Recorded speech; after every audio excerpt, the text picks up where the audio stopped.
kita nantinya ketika kita berteman dengannya, ketika kita setiap harinya bertemu ataupun bertatap muka dengannya, maka ini akan menjadi peluang besar bagi kita nantinya di akhirat kelak. Apabila mungkin amal kita kurang, nanti teman kita yang akan menarik kita ke surga, Pak. Dengan kita berteman dengan orang-orang yang salih, insya Allah kita akan menjadi juga orang-orang yang salih.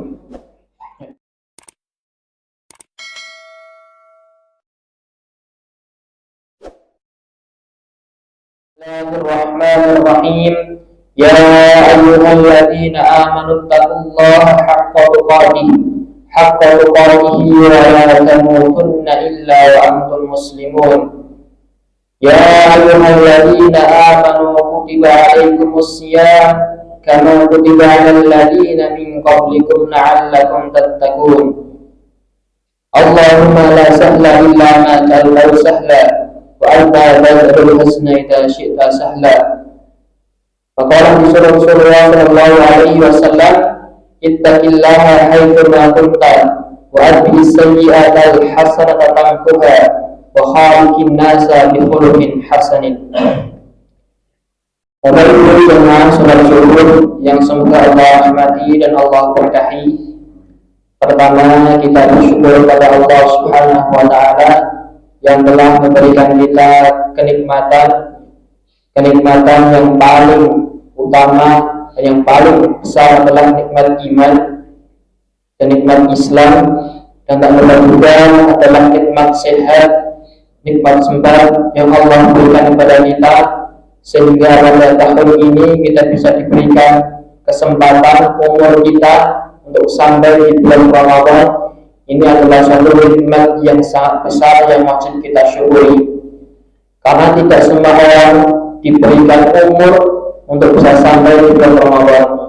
Oleh karena itu, ketika kita mendapatkan nikmat dari Allah Subhanahu wa taala, kita mengucapkan alhamdulillahirabbil alamin. Dan yang kedua kalinya, kita gunakan nikmat tersebut untuk senantiasa mendekatkan diri kepada Allah Subhanahu wa taala. Kemudian sholawat serta salam senantiasa kita curahkan pada junjungan kita Nabi Muhammad sallallahu alaihi wasallam, pada keluarganya, sahabatnya, dan orang-orang yang senantiasa mengikuti sunnah-sunnah beliau hingga akhir kiamat kelak. Bapak Ibu jemaah salat zuhur yang semoga Allah rahmati dan Allah berkahi. Kita ketahui bahwa bulan Ramadan ini adalah bulan yang penuh dengan ampunan, bulan yang penuh dengan keberkahan, bulan yang mana Allah Subhanahu wa taala melipat gandakan pahala. Oleh karena itu, di antara bulan-bulan yang lain adalah bulan Ramadan yang paling istimewa. Karena kenapa? Karena hilangnya diturunkan Al-Quran. Itu juga dengan Nabi kita Nabi Muhammad sallallahu alaihi wasallam, yang mana di antara nabi yang paling mulia dan yang paling sempurna adalah Nabi Muhammad sallallahu alaihi wasallam. Kenapa? Karena diturunkannya Al-Quran kepada beliau melalui perantara beliau. Kemudian kita ketahui juga bahwa malaikat Jibril adalah malaikat yang mulia. Karena apa? Karena melalui beliau juga Al-Quran diturunkannya. Oleh karena itu, kita bisa tarik kesimpulan bahwa siapa saja yang dekat dengan Al-Quran, maka orang itu akan menjadi mulia. Oleh karena itu, ketika datangnya bulan Ramadan, kita melihat gambaran para sahabat ini. Mereka sangat menanti-nanti datangnya bulan Ramadan, karena mereka mengetahui betul bahwa di dalam bulan Ramadan ini banyak sekali keutamaan, banyak sekali fadilahnya, yang mana mereka akan potensikan diri mereka untuk senantiasa beribadah kepada Allah Subhanahu wa taala. Oleh karena itu, ketika datangnya bulan Ramadan, mereka sudah mempersiapkan bekal mereka untuk nantinya dipersiapkan untuk ibadah di bulan Ramadan. Tidak hanya 1 hari, 2 hari, ataupun berapa minggu, akan tapi 6 bulan sebelumnya para sahabat ini sudah mempersiapkan bekal mereka. Dan ini Bapak Ibu sudah mempersiapkan bekal buat ini.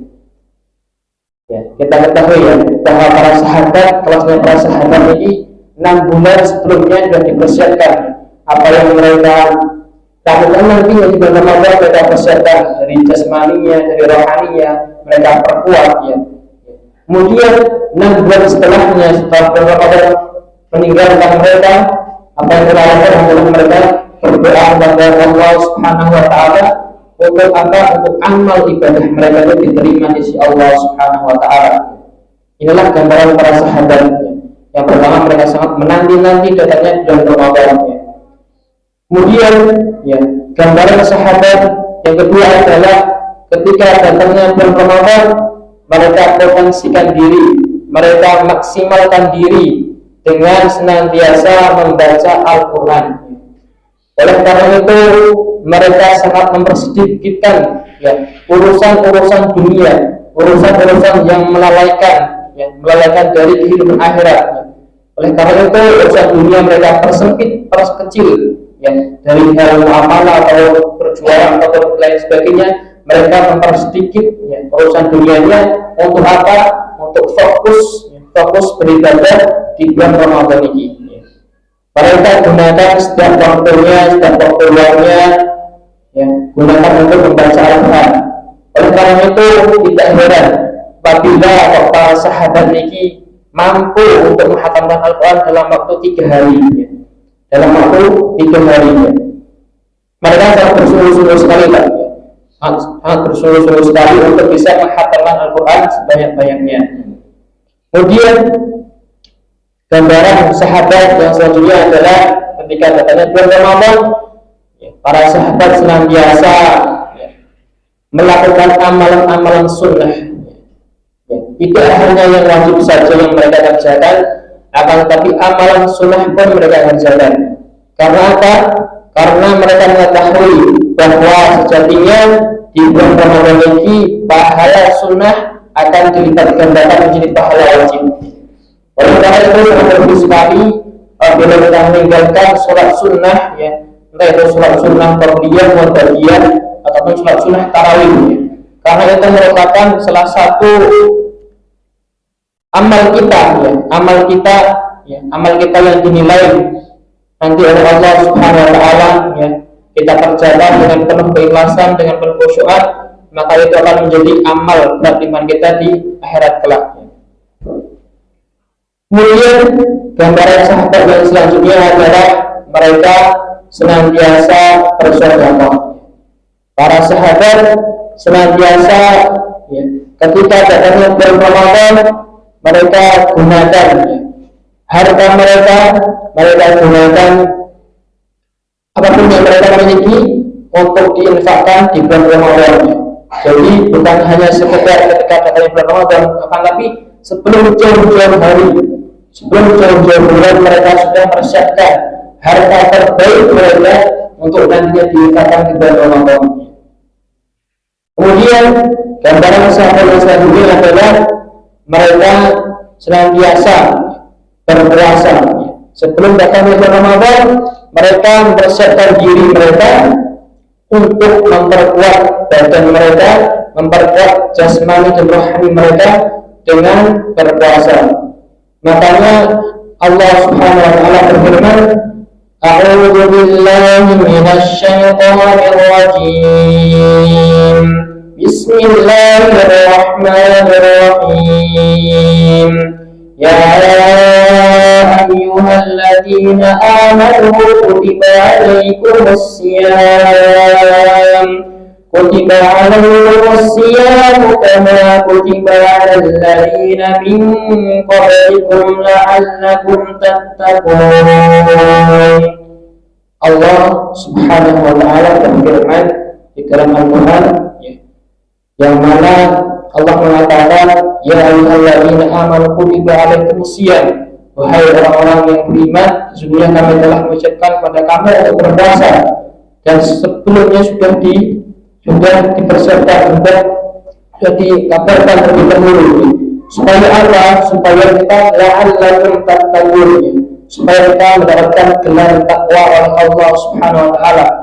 Makanya tujuan daripada kita puasa ini adalah untuk mendapatkan la'allakum tattaqun, supaya kita mendapatkan gelar orang-orang yang bertakwa, supaya dapat cap nantinya di akhir nanti bulan Ramadan, awal sampai akhir kita sudah selesai bulan Ramadan, kita menjaga dari semua hal-hal yang Allah larang, maka kita akan mendapatkan cap oleh Allah Subhanahu wa taala la'allakum tattaqun, ya, kita akan mendapatkan cap orang yang bertakwa.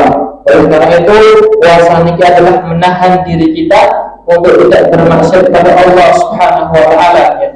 Menjaga lisan kita, menjaga mata kita, menjaga ucapan kita, tangan kita, dan lain sebagainya untuk tidak berbuat maksiat kepada Allah Subhanahu wa taala, ya. Jangan sampai di bulan Ramadan ini kita hanya menahan lapar dan dahaga saja, ya. Jangan hanya kita rugi sekali, ya, karena ucapan kita jangan sampai, ya, menyakiti perkataan, menyakiti tetangga kita, menyakiti saudara kita, teman kita, ya, rugi sekali, ya. Pahala kita nanti hilang nanti pahala yang kita sudah kumpulkan nantinya dari pahalanya, ya. Oleh karena itu kita jaga semaksimal mungkin dari perbuatan dosa. Kemudian berbicara tentang mengenai, ya, puasa, yang mana puasa ini untuk tidak bermaksud kepada Allah Subhanahu wa taala. Selanjutnya gambaran sahabat adalah mereka senantiasa bertobat kepada Allah Subhanahu wa taala. Mereka mengetahui betul bahwa diri mereka tidak lepas dari yang namanya dosa. Kita ketahui bahwa kita juga tidak terlepas dari yang namanya dosa. Oleh karena itu Allah Subhanahu wa taala berfirman, A'udzubillahi minasyaitonir rajim. Bismillahirrahmanirrahim. Wa tubu ilallahi jami'an ayyuhal mu'minuna la'allakum tuflihun. Dan artinya, dan bertobatlah kepada Allah orang-orang yang beriman, supaya orang itu menjadi orang yang beruntung. Quran surat An-Nur ayat 21. Asal yang mengatakan sebab, ya, orang betul-betul di dalam keimanannya untuk bertobat kepada Allah Subhanahu wa taala. Jadi seseorang ketika melakukan dosa kepada Allah Subhanahu wa taala, maka sesegera mungkin kita untuk bertobat kepada Allah Subhanahu wa taala. Jangan sampai ditunda, ya. Karena kita tidak ketahui, ya, tidak mengetahui kapan ajal kita, ya. Tiba-tiba mungkin langsung kita Allah cabut ajal kita pada saat itu juga. Oleh karena itu ketika kita, ya, melakukan dosa, sekarang kita beristighfar kepada Allah Subhanahu wa taala. Mungkin Allah Subhanahu wa taala mengatakan peruntungan ini dengan taubat tersebut, ya. Allah berfirman supaya kalian beruntung, ya. Tidak ada jalan, ya, menuju keberuntungan, ya, selain dengan kita bertobat kepada Allah Subhanahu wa taala dari dosa-dosa yang kita lakukan, ya. Untuk apa? Untuk kembali ke jalan yang lebih baik lagi, lebih menjadi pribadi yang benar, ya, lurus. Selain itu, ya, taubat juga mengandung anjuran untuk, ya, untuk melakukan taubat dengan ikhlas, ya. Ketika kita melakukan dosa, ya, kita langsung bertobat kepada Allah Subhanahu wa taala dengan taubat yang ikhlas, taubatan nasuha. Jangan sampai kalau kita berbuat maksiat, ya, misalkan kita menghibur orang, apakah kita sudah beristighfar, besoknya kita ulangi lagi. Jadi itu tidak menjadi taubatan nasuha. Masih melakukan dosa yang telah kita lakukan. Maka taubat ini harus disertai dengan keikhlasan, dengan penuh kesungguhan. Jangan sampai kita mengulangi dosa yang telah kita lakukan. Jangan sampai, ya, tujuan kita bertobat hanya untuk urusan dunia, ya. Harusnya kita bertobat kepada Allah Subhanahu wa taala hanya untuk mengharap wajahnya Allah Subhanahu wa taala, hanya untuk mengharap ridhonya Allah Subhanahu wa taala, agar terhindar dari apa?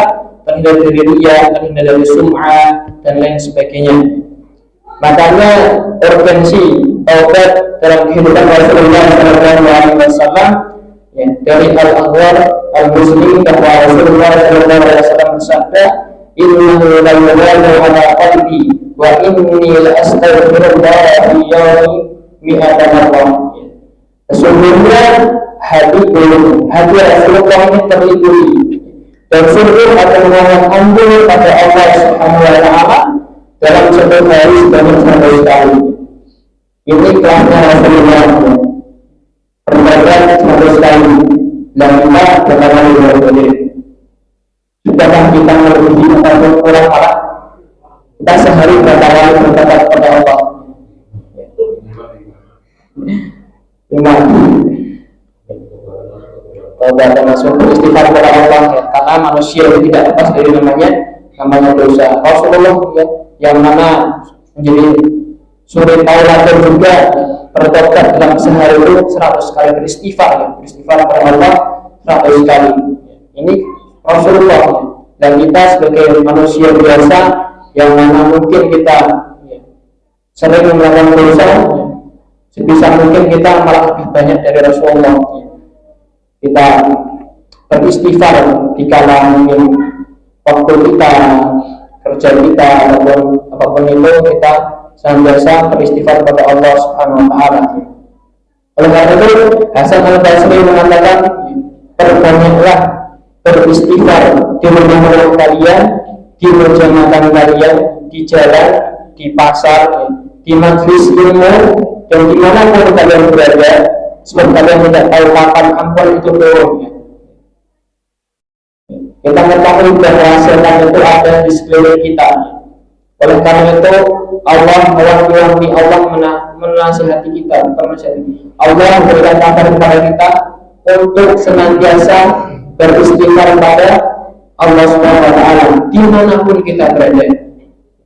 Karena terjadi di kala kita di keramaian, di kala kita sendiri, setan itu, ya, bisikannya sangat halus sekali, langsung ke hati. Makanya setan itu sangat licik sekali, ya, bisa mengaruhi manusia untuk lalai dari kehidupan akhirat.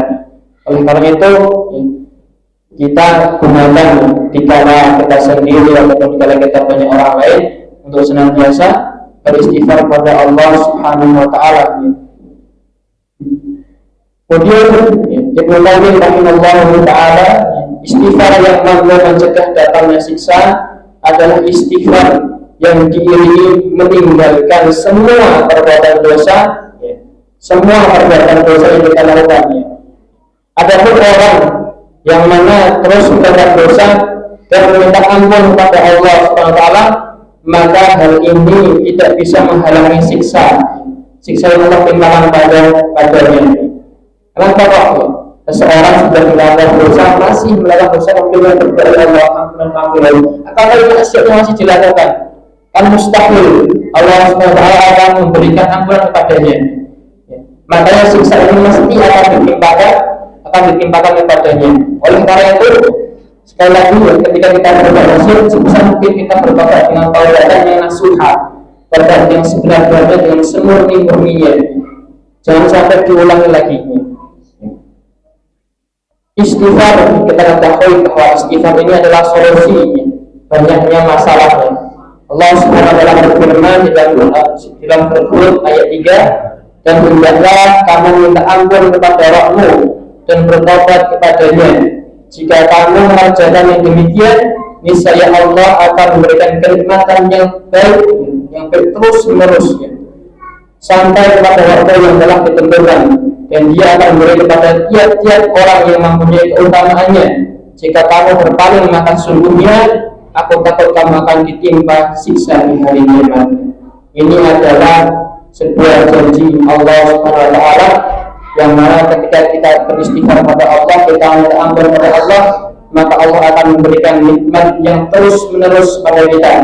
Kita senantiasa beristighfar pada Allah, maka Allah akan memberikan penghidupan yang baik padanya. Begitu pula apabila kita berpaling kepada Allah, kita lalai kepada Allah, kita lalai dengan Allah, maka Allah akan menimpakan siksa di hari kiamat kelak. Allah juga berfirman menceritakan di dalam surat Nur ayat 10 sampai 12 yang mana ini adalah cerita dari Hasan al-Basri rahimahullah taala. Ketika itu ada seorang tamu yang meminta solusi. Ada 4 orang tamu.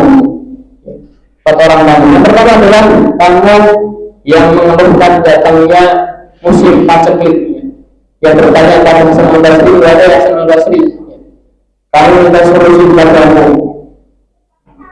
Di tempat kami sedang terjadi musim paceklik. Solusi apa yang kamu berikan kepada kami?" Hasan al-Basri mengatakan istighfar kepada Allah Subhanahu wa taala. Kemudian datang orang yang kedua, yang mana mereka mengeluhkan agar terbebas dari kefakiran, agar terbebas dari kemiskinan. Mereka berkata kepada Hasan al-Basri, "Wahai Syekh Hasan al-Basri, kami menginginkan agar terbebas dari kemiskinan, agar terbebas dari kefakiran. Solusi apa yang kamu berikan kepada kami?" Maka beliau mengatakan istighfarlah kepada Allah Subhanahu wa taala. Datang lagi tamu yang ketiga, tamu yang mengeluhkan tempat tinggalnya itu di ladang keringan, tidak ada hujan sama sekali. Wahai Syekh, di tempat kami sedang terjadi musim kemarau yang mana terjadi kekeringan. Solusi apa yang kau berikan kepada kami? Maka beliau mengatakan beristighfar kepada Allah Subhanahu wa taala. Sampai kedua kali bayangkan. Kemudian datang orang terakhir. Orang terakhir mengeluhkan masalahnya, "Wahai Syekh, kami menginginkan keturunan, menginginkan bayi. Dengan bayi ada sang istri yang mengeluhkan hal tersebut. Solusi apa yang kau berikan kepada kami, Syekh?" Maka beliau mengatakan beristighfarlah kepada Allah Subhanahu wa taala. Dan ini terdapat di dalam surat Nur ayat 10 sampai ayat 12. A'udzu billahi minasy syaithanir rajim. Faqul astaghfiru rabbakum innahu kana ghaffara yursilis samaa'a 'alaikum midrara ويمددكم بأموال وبنين ويجعل لكم جنات ويجعل لكم أنهارا. Yang artinya, maka aku berkata kepada mereka, mohonkanlah ampun kepada Tuhanmu, sungguh Dia Maha Pengampun. Kemudian yursilis samaa'a 'alaikum midrara, niscaya Dia akan memberikan hujan yang lebat di langit kepadamu. Dan Dia memperbanyak harta dan anak-anakmu. وَيَجْعَلْ لَكُمْ جَنَّاتٍ وَيَجْعَلْ لَكُمْ أَنْهَارًا, dan mengatakan kebun-kebun untukmu, dan mengatakan sungai-sungai untukmu. Ini adalah janji Allah Subhanahu wa taala ketika kita melazimi istighfar. Ketika kita mendapatkan masalah, ketika kita sedang berbulan-bulannya, sedang ada problem masalah, maka sebaiknya kita senantiasa beristighfar kepada Allah Subhanahu wa taala. Maka Allah akan berikan apa? Berikan apa yang kita permasalahkan. Solusinya kita beristighfar pada Allah Subhanahu wa taala. Kemudian berbicara mengenai istighfar, kita akan sedikit bagaimana syarat-syarat taubat pada Allah Subhanahu wa taala. Yang pertama adalah meninggalkan perbuatan dosa itu dengan segera. Syarat taubat pertama adalah meninggalkan perbuatan dosa dengan segera. Dosa yang kita lakukan segera pun kita tinggalkan, jangan sampai berlarut dalam lubang kemaksiatan, karena kita tahu juga bahwa umur kita tidak bisa menjamin apa kita sampai nantinya. Maka segera mungkin kita bertobat kepada Allah Subhanahu wa taala. Kemudian yang kedua adalah syarat yang kedua adalah menyesali perbuatan dosa yang telah kita lakukan. Kita sesalilah, kita merenungi apa yang telah kita lakukan, dosa apa yang telah kita lakukan, kita sesali betul Pak. Sesali betul, kita renungi ya, kita renungi bahwa Allah Subhanahu wa taala Maha Pengampun ya. Kita menyesali terhadap dosa yang kita lakukan. Kemudian syarat yang ketiga adalah bertekad untuk tidak mengulanginya lagi. Nah ini syarat ketiga, tidak untuk mengulanginya lagi. Jangan sampai ketika kita sudah berbuat dosa, kita meminta ampun sama Allah, kemudian besoknya kita ulangi lagi. Kan sama saja loh, nggak ada bekasnya, nggak ada bekasnya. Kemudian syarat yang kedua adalah mengembalikan hak orang lain yang dizalimi atau minta keridhaannya. Ini tiga syarat. Yang pertama ini adalah hak kepada Allah Subhanahu wa taala. Kemudian ditambah satu adalah hak sama manusia. Ketika ucapan kita menyakiti orang lain, ketika perbuatan kita menyakiti orang lain, maka kita wajib untuk meminta keridhaan dari orang tersebut. Karena apa, nantinya perbuatan yang kita lakukan di dunia ini akan dipertanggungjawabkan di akhirat kelak. Oleh karena itu, ketika kita menyakiti hati orang lain, menyakiti tetangga kita, menyakiti saudara kita, teman kita, hendaknya kita minta keridhaannya, kerelaannya. Kita sudah menghibahnya, kita minta keridhaannya untuk minta maaf ya. Karena ya, kita ketahui nantinya akan dipertanggungjawabkan. Kemudian ya, perkara-perkara yang dapat memotivasi kita untuk senantiasa bertobat kepada Allah Subhanahu wa taala. Yang pertama adalah ikhlas karena Allah Subhanahu wa taala. Tobat kita tujuankan, kita tunjukkan pada Allah Subhanahu wa taala dengan mengharap wajahnya dengan keridhaannya Allah. Jangan hanya untuk mengharap pandangan manusia, itu tidak ada harganya Pak. Jadi sebisa mungkin tujuan kita ikhlas karena Allah Subhanahu wa taala. Kemudian perkara yang kedua adalah yaitu pendek angan-angan dan mengingat akhiratnya. Kita ketahui bahwa dunia ini adalah kehidupan yang sementara, kehidupan yang sementara yang mana umur kita tidak akan berselang lama, paling sampai 70-an atau bahkan lebih pun itu adalah bonus dari Allah Subhanahu wa taala. Dan kita mengingat dunia itu dipersedikitkan ya. Mengingat kehidupan dunia ini hanya sementara. Sedangkan tujuan kita nantinya adalah kembali ke akhirat. Maka kita persiapkan bekal kita nantinya untuk menghadap Allah Subhanahu wa taala. Kita maksimalkan umur yang Allah Subhanahu wa taala berikan kepada kita untuk senantiasa melakukan ketaatan kepada Allah Subhanahu wa taala.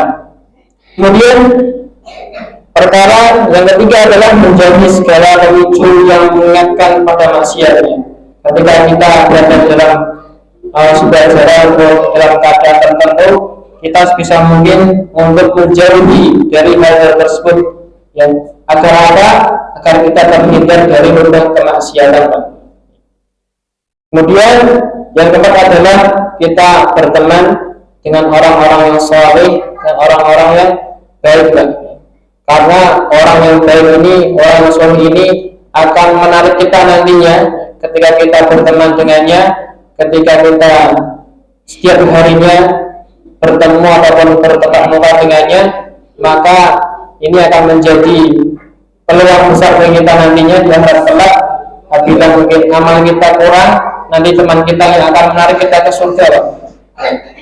Dengan kita berteman dengan orang-orang yang saleh, insya Allah kita akan menjadi juga orang-orang yang saleh. Itu Pak yang mungkin dapat kami sampaikan. Mudah-mudahan bisa diambil manfaatnya sedikit ini. Kami mohon maaf apabila banyak sekali kesalahan dan mohon maaf kepada Allah Subhanahu wa taala. Aku qouli hadza wa astaghfirullah wa lakum. Wassalamualaikum warahmatullahi wabarakatuh. Waalaikumsalam warahmatullahi wabarakatuh.